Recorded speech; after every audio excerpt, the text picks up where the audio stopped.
नमस्कार. नमस्कार. भिंगार ग्रामपंचायतीच्या प्रभारी सरपंच म्हणून आपली या ठिकाणी आज निवड झालेली आहे. त्या निवडी संदर्भात माझी या सरपंच होत्या गुलाबताई वाघमारे यांनी आजारी असल्या कारणाने त्यांनी थोड्याशा रजेवर आहेत आणि त्या रजेचं कारण सांगत आपण प्रभारी सरपंच जे महिन्याभरासाठी 6 महिन्यासाठी आपण या ठिकाणी बसणार आहोत. तर काय सांगाल, प्रभारी सरपंच म्हणून हे पद सांभाळत असताना सर्वात मोठं आव्हान आपल्यासमोर होतं आहे? आमच्या ग्रामपंचायतीच्या लोकनियुक्त सरपंच सौ गुलाबताई वाघमारे या आजारी असल्यामुळं त्यांनी पुढील 6 महिन्यासाठी हा पदभार उपसरपंच म्हणून माझ्याकडे दिलेला आहे. आणि निश्चितच या ग्रामपंचायतीच्या समोर काही आव्हानं आहेत की पिण्याच्या पाण्याची समस्या मोठी आहे.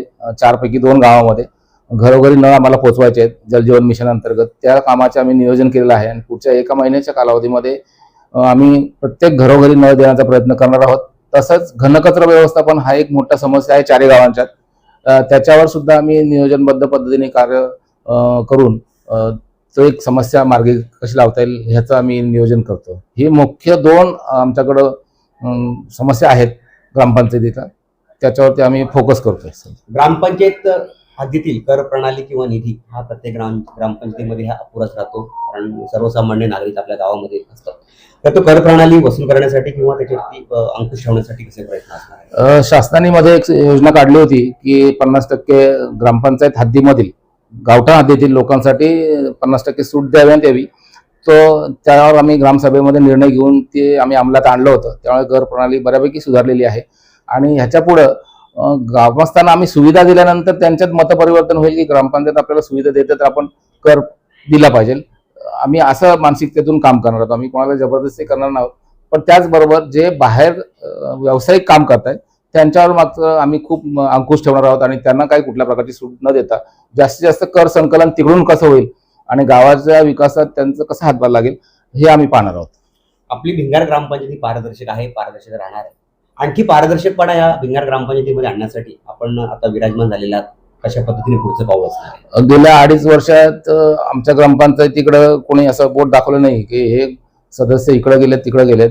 पण तोच प्रयत्न आम्ही ह्यापुढे पण ठेवणार आहोत की जास्तीत जास्त कर संकलन करून ह्या बाकीच्या गोष्टींना आम्ही वाव देणारच नाहीत. आणि तो एक आमचा मुख्य उद्देश राहणार आहे की जास्तीत जास्त पारदर्शकता कशी येईल त्यासाठी आम्ही ISO 9000 हे अंगीकारलेलं आहे. गेल्या 6 महिन्यापूर्वी आमची ग्रामपंचायत पनवेल तालुक्यातल्या काही मोजक्या ग्रामपंचायतीमध्ये ISO 9000 झालेली आहे. त्याचा उद्देशच हा आहे की जे तुम्ही लिहून ठेवलंय त्या पद्धतीनेच काम करायचं आहे. ह्याचाच अर्थ ISO 9000 आहे. हा एक पारदर्शकतेचा मोठा आरसा आहे बाकीच्या ग्रामपंचायतींना. पुढील काळामध्ये भिंगार ग्रामपंचायत चित्र वेगळ्या पद्धतीने, कारण तुम्ही राजकारणातला अनुभव तुम्हाला जरी असला तरी सामाजिक क्षेत्रामध्ये तुमचा मोठा दांडगा अनुभव आहे. म्हणजे मंत्रालयातील असेल किंवा शासकीय कार्यालयामध्ये असेल, अनेक ठिकाणी आपण ये जा करत असतात, चांगला अनुभव तुम्हाला आहे. तर हे भिंगार ग्रामपंचायतीचं चित्र तुम्हाला आणखी वेगळ्या पद्धतीने कसं पाहता येईल? मी ज्यावेळेला ग्रामपंचायतमध्ये येण्याचं ठरवलं त्यावेळेला हाच उद्देश ठेवला होता की आपल्या ज्ञानाचा आणि आपल्या जे काही संपर्क आहेत त्याचा उपयोग आपल्या 4ही गावांना कसा होईल आणि ग्रामपंचायतीचा चेहरा मोहरा कसा बदलता येईल ह्या एकाच उद्देशाने आम्ही या ग्रामपंचायतीमध्ये निवडून येण्याचा प्रयत्न केला आणि आलो निवडून. आणि त्या दृष्टीनेच आम्ही हालचाल करून जास्तीत जास्त लोकाभिमुख कामं आणि लोकांच्या गैरसोयी कशा दूर करता येतील ज्या की वर्षानुवर्ष होत्या. आता उदाहरणार्थ पाण्याची समस्या आमच्या 2 गावांच्यात भिंगार आणि भेरल्यामध्ये खूप वर्षापासून आहे. ती पाईपलाईन आम्ही एक लाईन दुरुस्त केली. आता दुसरीकडून जुनी जी 18 वर्ष लाईन आहे ती दुरुस्त करतो आणि जास्तीत जास्त आम्ही लोकांना सुखसुविधा किंवा सेवा कशा त्यांच्या दारावर जातील ह्याचाच प्रयत्न आपण करू ह्या निमित्ताने. भिंगार ग्रामपंचायत हद्दीत अनेक व्यावसायिक आहेत, कॉलेज असेल किंवा धनधान्य व्यवसाय या ठिकाणी आलेले आहेत, रिसॉर्ट आहे.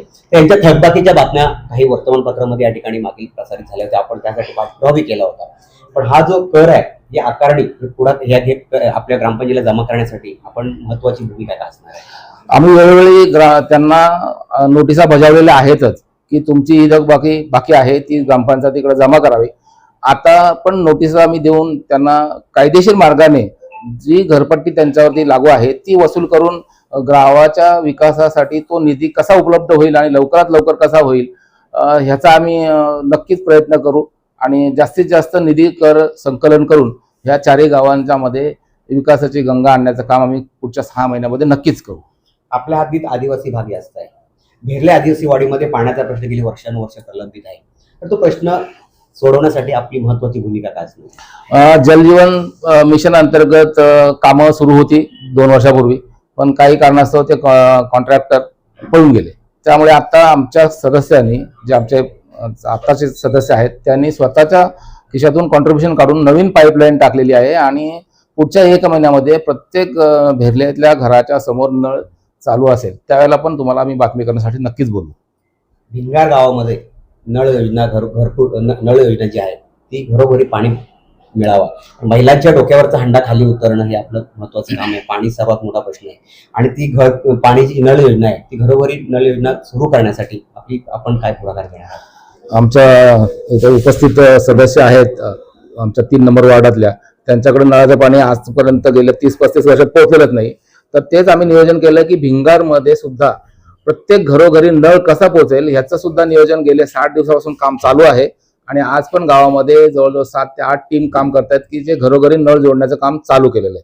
त्यामुळे ही पण हे चित्र सुद्धा भिंगार गावातलं बदलणार आहे आणि पुढच्या 1-1.5 महिन्यामध्ये प्रत्येक घरोघरी नळ पाणी पुरवठा पोहोचलेला असेल. तर हे होते भिंगार ग्रामपंचायतीचे प्रभारी सरपंच अशोकजी गायकर. आज त्यांची या ठिकाणी प्रभारी म्हणून नेमणूक झालेली आहे. सर्व ग्रामपंचायत सदस्य आणि उपसरपंच असतील यांना सोबत घेऊन हा ग्रामपंचायतीचा कारभार कशा पद्धतीने चांगल्या पद्धतीने चालेल आणि प्रत्येक अडीअडचणी ज्या ग्रामस्थांच्या असतील त्या सोडवण्यासाठी मी कटिबद्ध राहील असं या ठिकाणी त्यांनी सांगितलं.